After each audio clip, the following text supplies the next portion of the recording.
Evangelist Young here, ladies and gentlemen, speaking to you about what's happening on the political scene. Why I am speaking politically this morning is because politics affects everyone, and who we put in government is very important. Ladies and gentlemen, always bear in mind that whoever you put in government must be a person who is passionate about the people who they represent, person who is passionate about seeing their country moving forward, persons who are passionate about growing the economy, about providing jobs for our young people, and also for those adults, ladies and gentlemen, that have been finding it very difficult to get jobs. Why have they been finding it very difficult to get jobs? Is because they lack the skills that certain jobs require. So we need a government who is going to implement a system where the adults who are lacking in the skills, ladies and gentlemen, to get the jobs that would give them the income they need can get it. And what we have seen in the past, due to years of neglect by the People's National Party, and I say by the People's National Party because every time the Jamaica Labour Party goes in power, the economy grew. Ladies and gentlemen, every time persons voted them out of office and they give the economy over to the People's National Party, it suffers massive decline due to the fact that many of their politicians, their MPs, those who are on their side, ladies and gentlemen, get themselves involved in nepotism, and they get themselves involved in corruption. Now, when the MPs are corrupt, ladies and gentlemen, you're going to have the mismanagement of funds. And when the funds are mismanaged, ladies and gentlemen, the economy suffer, the country suffer. And what we saw under the previous administration was that the Jamaican dollar was under serious pressure.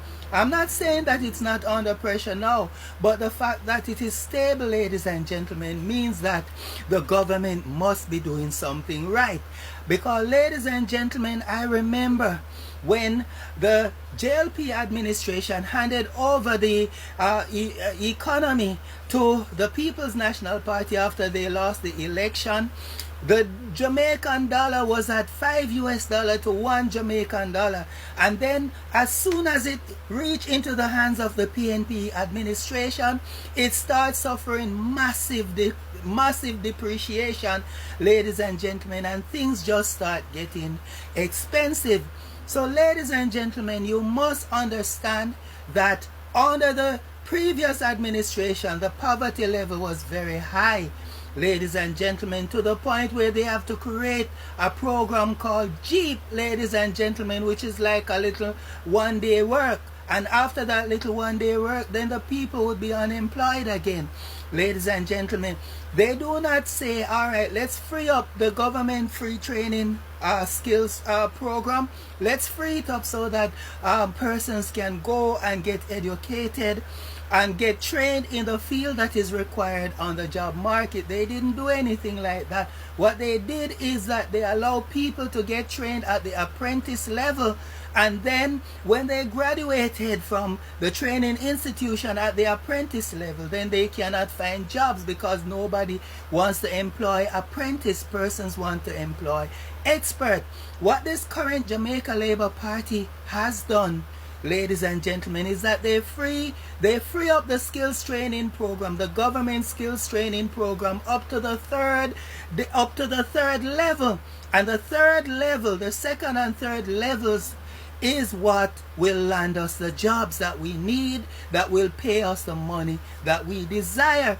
So I find out that this Jamaica Labour Party Andrew-led administration is way better than what the People's National Party is coming, because under their administration they could, the same thing that the Jamaica Labour Party is doing now, bringing in the rural bus system, a school bus system where our children can go to school with, not having to be packed up in a car to go to school, in car trunks to go to school and all of these stuff, ladies and gentlemen, because they have a they have big spacious buses where they can ride comfortably, and they don't have to stand up outside and wait until the adults get inside the bus and get seated before they let them in, because that's what they do to our children, ladies and gentlemen. Because what, according to them, children are half fare, and some of them don't even charge half fare for the children, they charge full fare. When you look at a country, ladies and gentlemen, when you look at a government that is building roads, that is building hospitals, that is refurbishing police stations, when you look at a government, ladies and gentlemen, who is building up their constituency, whose MPs are building up their constituencies, then, ladies and gentlemen, I say it's very foolhardy to vote against such government. And what I've seen, ladies and gentlemen, is because the Jamaican economy have been suffering for a very long time due to the mismanagement of the People's National Party.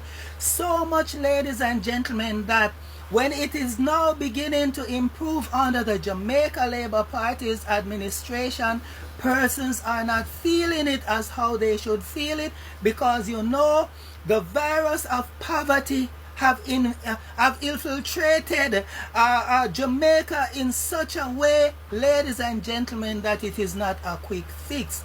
So what you see happening, the jobs are here, yes.